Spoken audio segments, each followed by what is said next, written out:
I'd like to call this joint conference committee of the Senate and the House for House Bill 118 to order. And the discrepancy we have, or the difference we have, is that in the House, we appropriated 4.5 million, and then in the Senate, you put back the original 9 million. And so if the senators would kind of tell us the rationale for that, that would be great. Senator Baldwin. Great, thank you, Madam Chairman. And I would move to put that 9 million back in for a number of reasons, and I don't have a chart in front of me, but that brings us back to fiscal solvability and back to where we need to be fiduciary sound much sooner than the lower number, than the 4.5. And I think it's important that we get back to that point as soon as we can, because the longer we wait to do that, the more it becomes. And I think it's the reasonable, and I think it's a sound thing to do to get that fund where we need it to be as soon as we can get it there, because we don't want what happened to Plan A to happen to the volunteers fund. That would be a bad thing. I think that's ultimately where we would be headed if we don't get this funded completely. And that would be my reason. The other senators probably have much more intellectual thoughts. Senator Dockstader. But thank you, Madam Chair. And I recall, for those who may not recall, but I think everybody does, in good faith, volunteers stood down so that we could make firefighter A solvent. And they stood back and in good faith said, let's help firefighter A. We did that. We got it where it needed to be.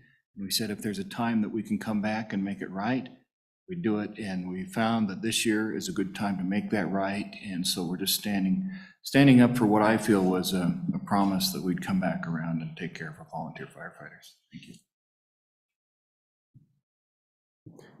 Mr. Chairman, thank you. Senator Landon. Madam Chairman, thank you. Just to kind of add on to a couple of senators here, there was pretty strong support for going ahead and getting this done and returning that fund to solvency. Really two things for me stuck in my mind as we were debating the bill, and that is penny wise and pound foolish. I mean, we could be penny wise and we could certainly cut this appropriation, but I think it would be pound foolish. I think we need to make the fund whole. The second piece that was in my mind, Madam Chairman, is just we made a handshake agreement, with our volunteer firefighters. They helped us, and it's time for us to help them in return. So, thank you. How about comments from the House? Senator or Representative Stivar. I agree with the senators.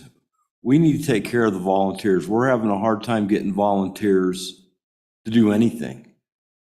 With this fund, we can keep more volunteers volunteering. So I'm in agreement with the senators. Thank you. Representative Provenza. Yeah, my thoughts exactly. I mean, agreements with the senators. Okay, so it sounds, in the original bill, we had that 9 million and it got amended in the House. And so I would say with concurrence of everyone in the room that we would just take that back at 9 million. And so we'll carry that back to the House, to the floor of the House. Correct. And Madam Chair, for Senator. make it solvent now, bring it back to where it is for all the reasons we've heard here today. To make it back solvent for all Yes. the reasons that we heard today. And I believe, Madam Chairman, we have to do that by way of a motion and a vote to make it official. So do I hear a And motion? I would make that move, that Okay. we return this to the Senate position of $9 million. Second. Moved by Senator Baldwin, seconded by Senator Dockstader to move to the position of the Senate. All those in favor say aye. Aye. And opposed, no. Okay, that's how we'll leave it then. We'll take care of the paperwork on our side, and we'll bring that over for signatures on your side. Very good. Thank you very much. Very good. Thank you very much.